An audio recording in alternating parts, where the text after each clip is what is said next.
I think I didn't do anything wrong, just tried to get my husband's attention the only way left, by letting my boss notice me at the office party. But now, I'm holding divorce papers in my hand, and everyone acts like I'm the villain. How did doing what felt right for me lead to my whole life breaking apart? Before we dive deeper into this story, I have one small request. Please subscribe, drop a like, comment, and hit that hype button to boost this channel so more people can discover these incredible stories. The downtown bistro hummed with the familiar energy of our annual staff party, but tonight felt different.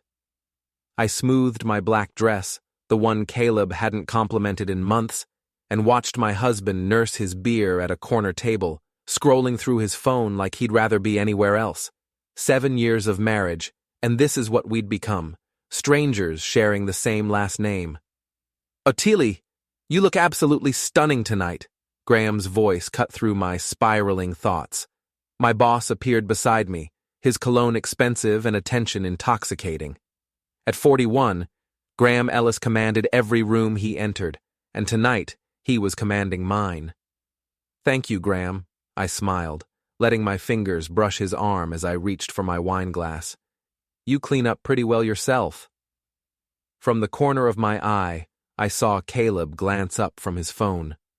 Finally. After months of feeling invisible in my own marriage, someone was actually seeing me. Graham's hand found the small of my back as he guided me toward the bar, and I didn't pull away. Why should I? My husband certainly wasn't rushing over to claim his territory. "Your husband seems distracted," Graham observed, his breath warm against my ear as he leaned in to order our drinks. "Caleb's always distracted," I replied, louder than necessary. "Work comes first, then his family, then maybe, if I'm lucky, me." Graham's laugh was rich and appreciative. Well, his loss is certainly my gain tonight. I felt alive in a way I hadn't in years. The other colleagues were watching now. I could see Danny giving me encouraging nods from across the room, while Caleb's mother Miriam shot disapproving glares that I pretended not to notice. 7-year-old Evie sat quietly at the kids' table, coloring with unusual focus, but I pushed down the guilt. This was about me, about feeling wanted again. "You know," Graham continued, his hand still resting possessively on my back, "I've always wondered what it would be like to have someone like you truly appreciate the finer things in life." I laughed, too loudly, I realized later, and leaned into his touch. "Maybe you should find out." That's when I saw Caleb's jaw tighten. He set down his phone and actually looked at me, really looked, for the first time in months. This was it. This was the moment he'd finally fight for me, finally show everyone that I mattered to him. But instead of storming over, instead of pulling me away from Graham's wandering hands, Caleb simply stood up, kissed Evie's forehead, and walked out of the bistro without a word. The next morning, whispers followed me through the office hallways like smoke. I caught fragments. "Did you see Ottilie last night?" Poor Caleb. Graham certainly wasn't subtle, but I held my head high, let them talk. At least someone had finally noticed I existed. "You need to understand, Mom. I wasn't doing anything wrong," I insisted, pacing around Marcella's cramped apartment while she nodded sympathetically from her floral couch. "I was just being friendly. If Caleb can't handle his wife having a conversation with her boss, that's his problem." My mother's apartment had always been my sanctuary, filled with the scent of vanilla candles and unconditional support. Marcella Finn had raised me to never settle, to demand the love I deserved, and right now, I desperately needed her validation. "Honey, you have every right to feel appreciated," she said, pouring us both generous glasses of wine, despite it being only 3 p.m. "That man has been emotionally neglecting you for years. If he can't see what a treasure he has, maybe it's time someone else did." The apartment door burst open, and Anya stormed in without knocking, her face flushed with anger. My sister-in-law had never been subtle about her opinions, and clearly today wouldn't be an exception. Are you completely out of your mind, Ottilie? Anya's voice shook with fury. Half the office is talking about how you threw yourself at your boss while your husband and daughter watched. Do you have any idea how humiliated Caleb is? I did not throw myself at anyone. I shot back, my wine glass trembling in my hand. Graham and I were having a professional conversation. If people want to make something dirty out of that, it says more about them than me. Professional? Anya laughed bitterly. Is that what you call letting him grope you at the bar?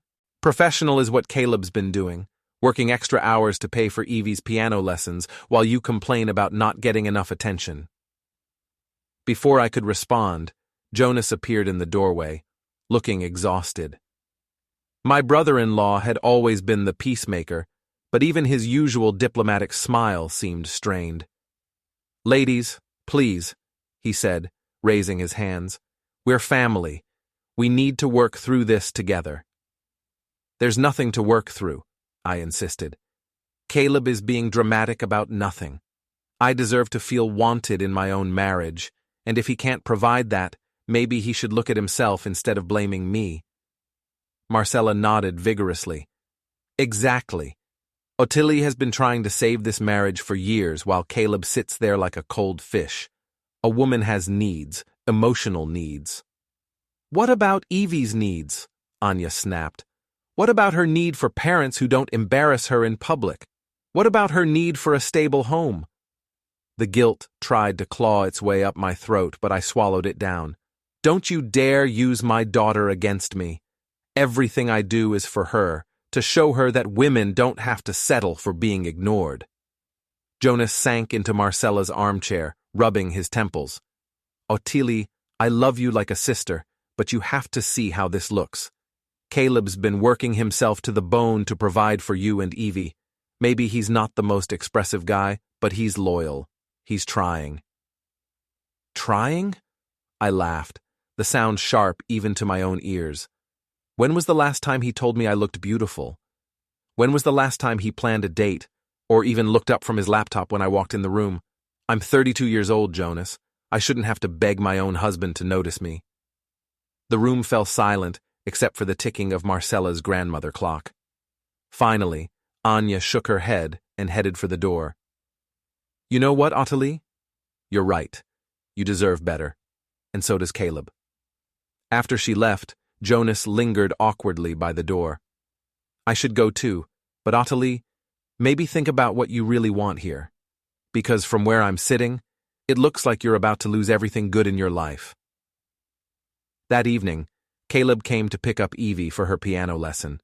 He stood in Marcella's doorway, looking older than his 35 years, and asked quietly, Is there anything you want to tell me, Ottilie? The question hung in the air like a lifeline I could grab or let slip away. For a moment I almost told him everything, about feeling invisible, about Graham's attention, about how desperate I was for him to fight for me.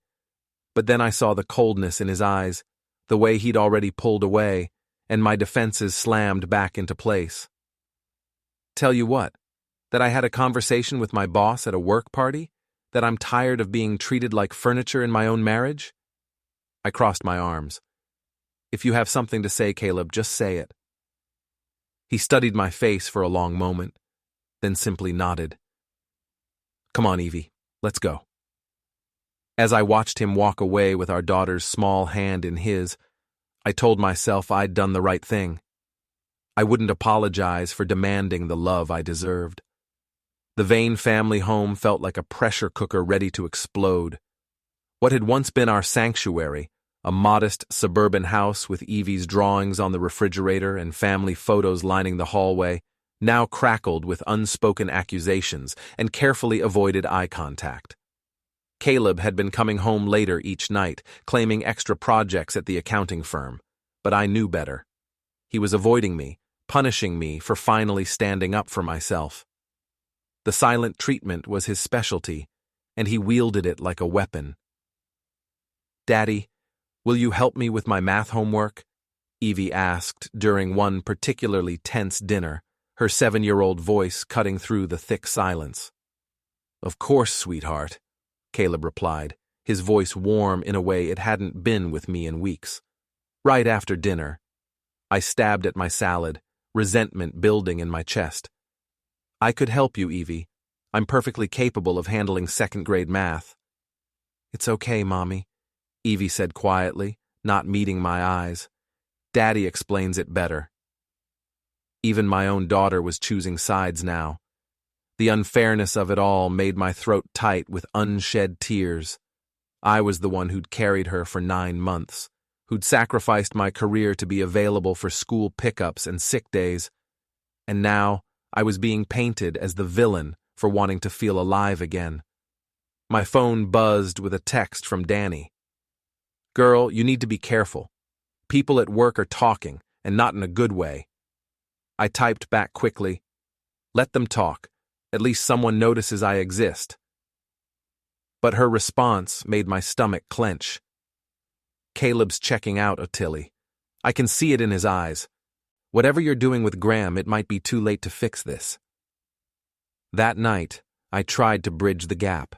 I put on the silk nightgown Caleb used to love, lit candles in our bedroom, and waited for him to come upstairs. When he finally appeared at midnight, he took one look at the scene and shook his head.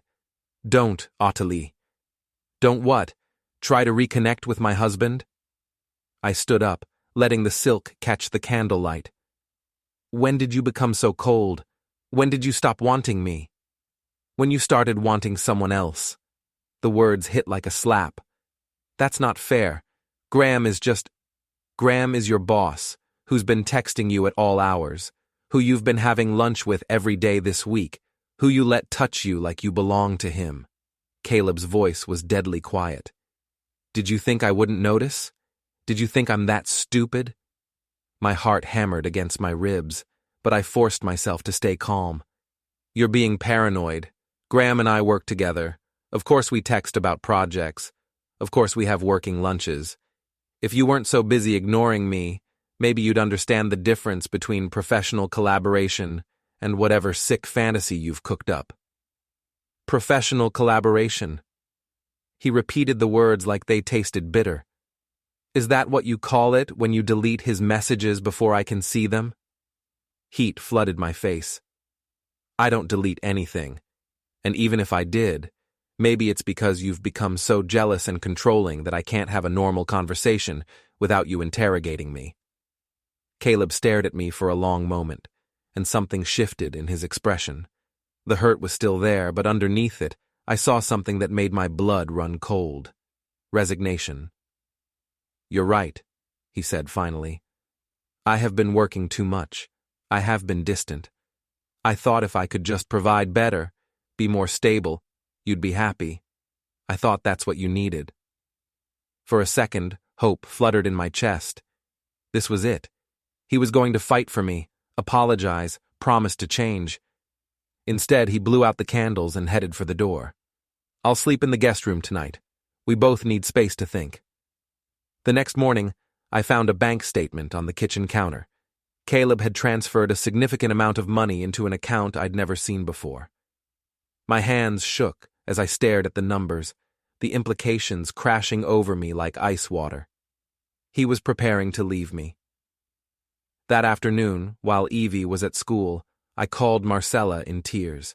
He's hiding money, Mom. He's planning something, and I don't know what to do.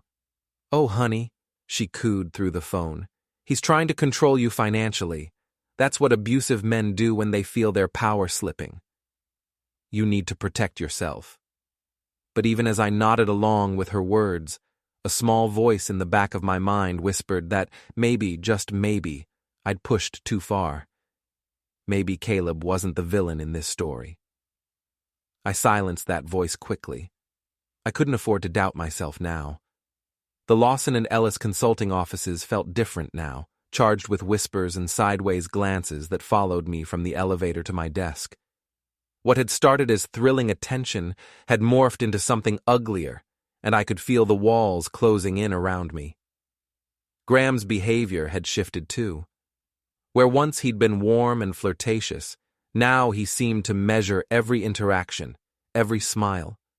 The realization that I might have misread his intentions entirely sat like a stone in my stomach. "Ottilie, could I see you in my office?" His voice was professionally neutral as he appeared beside my desk, and I noticed how he kept his hands carefully to himself. My heart hammered as I followed him into the glass-walled office that had once felt like a sanctuary. Graham closed the door and gestured for me to sit, but remained standing himself, putting distance between us. "We need to talk about the rumors," he said without preamble. "What rumors?" I tried to keep my voice steady, but we both knew it was a lie. The entire office was buzzing with speculation about us. "Ottilie." His tone was gentle but firm. "I think we may have given people the wrong impression about our working relationship. For both our sakes, we need to maintain more professional boundaries going forward." The rejection hit me like a physical blow. "Professional boundaries? Graham, what we have is a good working relationship that I'd like to preserve," he interrupted. "You're a valuable member of this team, but I think it's best if we keep our interactions strictly business from now on." I stared at him. This man who'd made me feel beautiful and wanted, who'd whispered about appreciating the finer things in life, and realized I'd been nothing more than a momentary distraction. The humiliation burned in my chest like acid. "Is this because of Caleb? Did he call you? Did he threaten you?" Graham's expression softened slightly.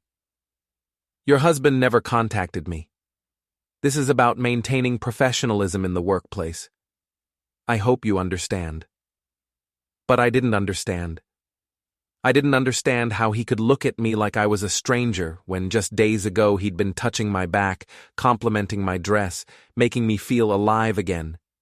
The unfairness of it all, Caleb's coldness, Graham's sudden distance, the office gossip, threatened to overwhelm me. That afternoon, I was called into HR. "Mrs. Vane, we've received some concerns about your conduct at the recent staff party," the HR representative, a stern woman named Patricia, said as I sat across from her desk.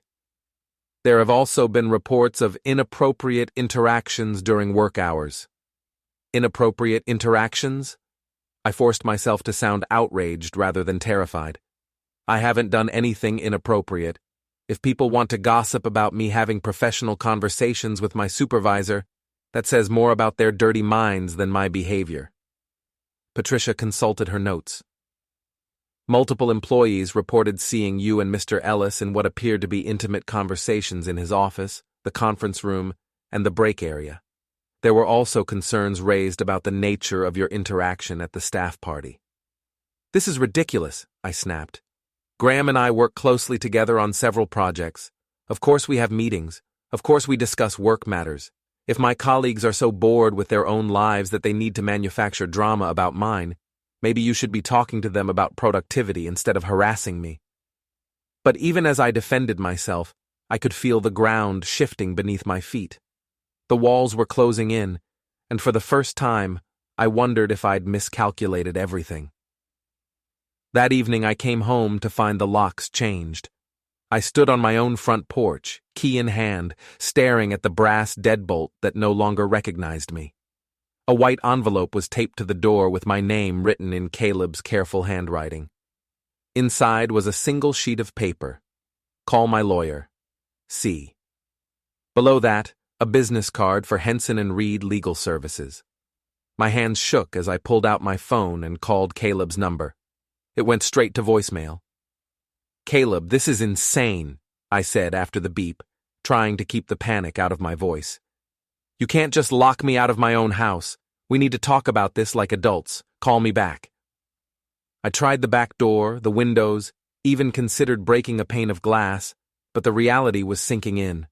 My husband, my quiet, steady, supposedly weak husband, had outmaneuvered me completely. As I sat in my car in the driveway, staring at the house where I'd planned to raise my daughter, where I'd dreamed of growing old with Caleb, I felt the first real stirrings of fear. This wasn't the reaction of a man who was going to fight for me. This was the reaction of a man who was done fighting altogether.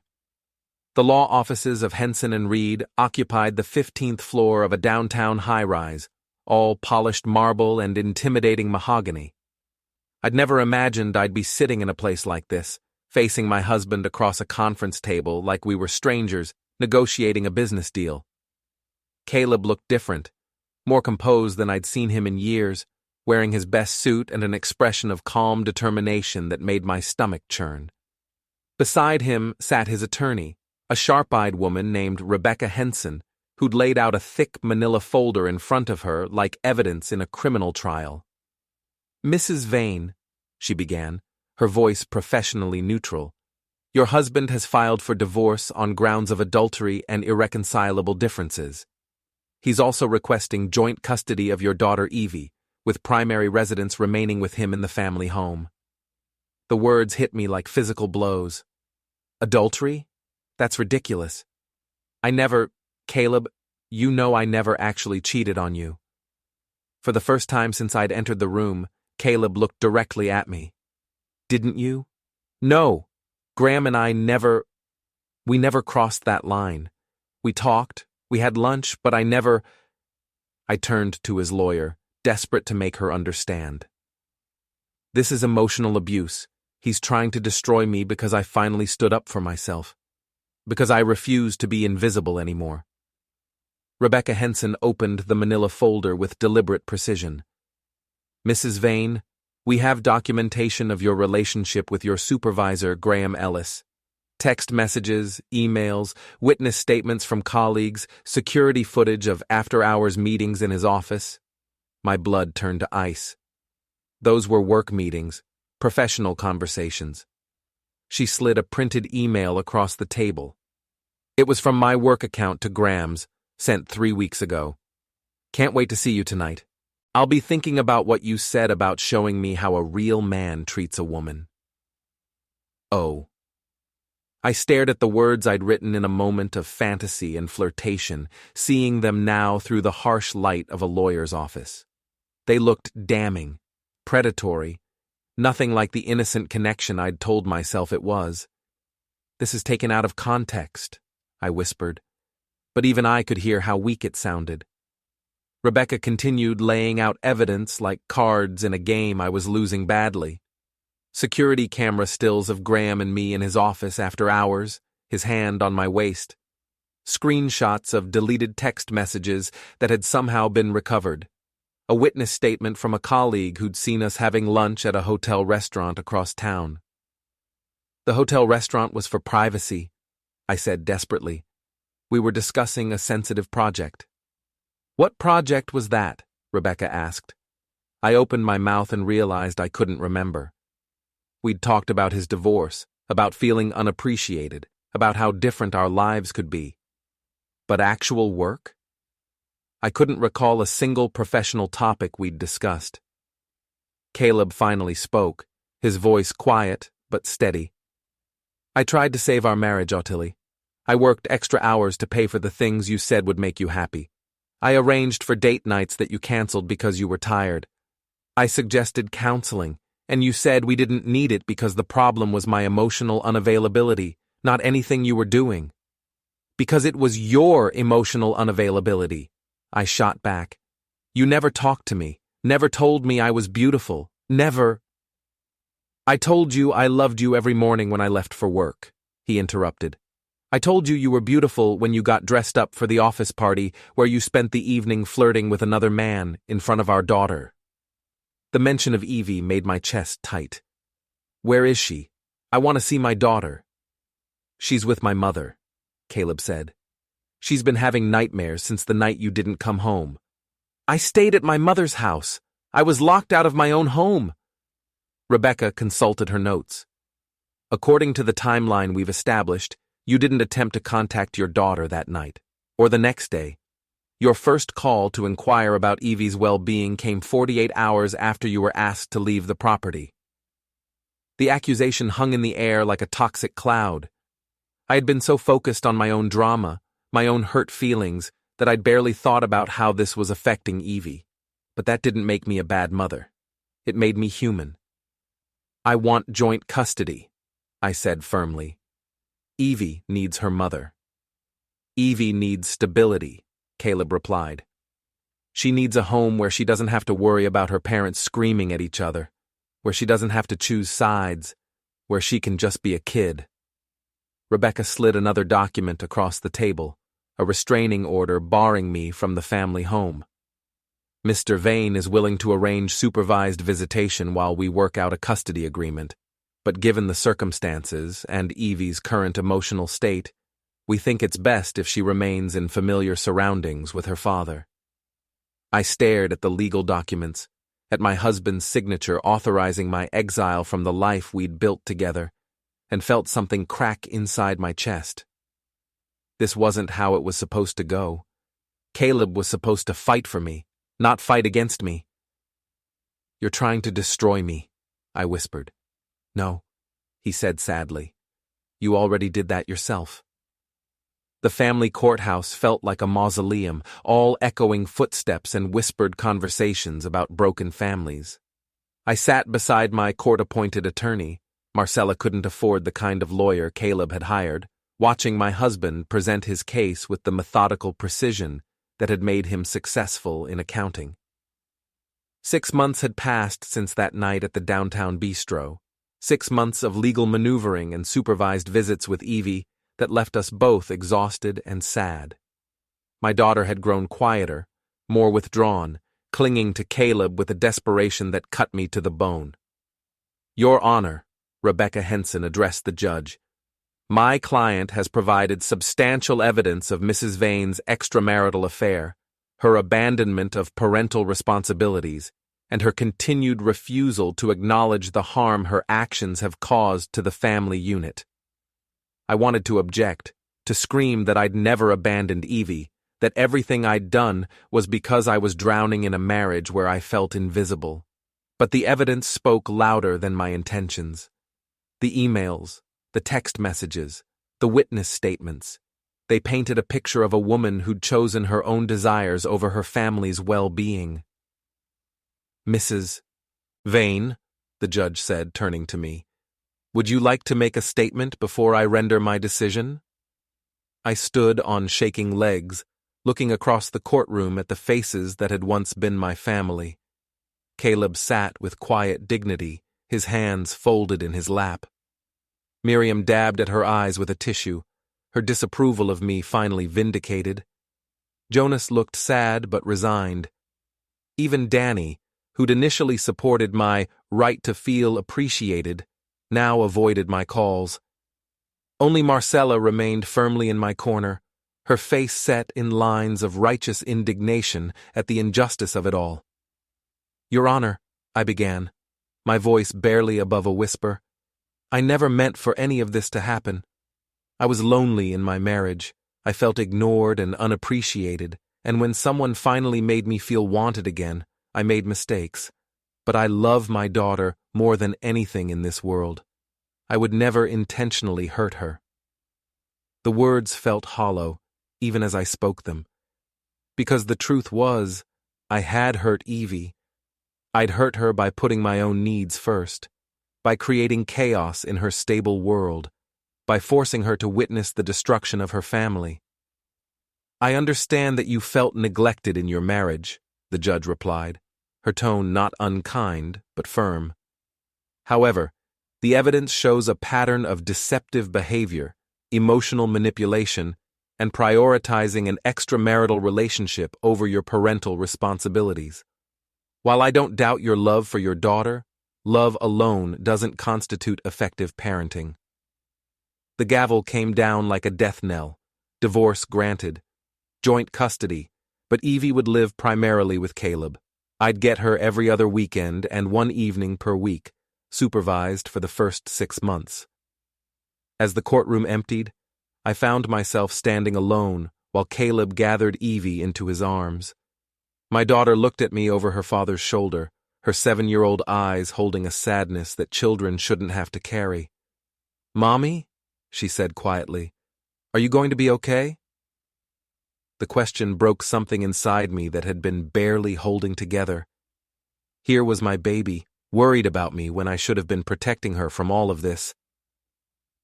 I'm going to be fine, sweetheart, I managed. Daddy's going to take good care of you. For the first time in months, Caleb's expression softened slightly when he looked at me. She can call you tonight, he said quietly, after homework. It was a small kindness, but it felt enormous. I nodded, not trusting my voice.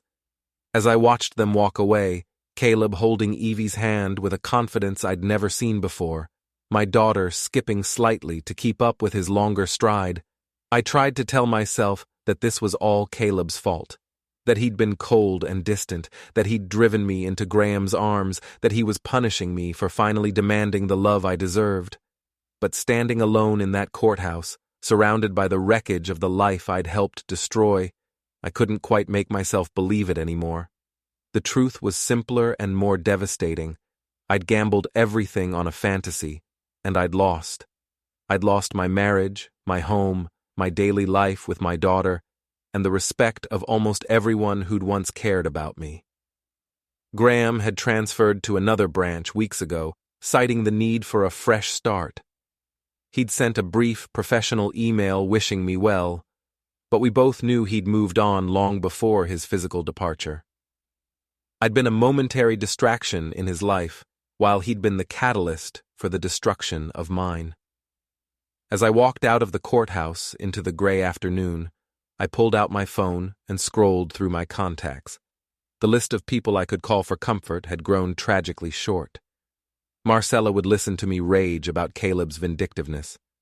But everyone else, Jonas, Anya, Danny, even some of my old college friends who'd heard about the divorce through social media, had quietly distanced themselves.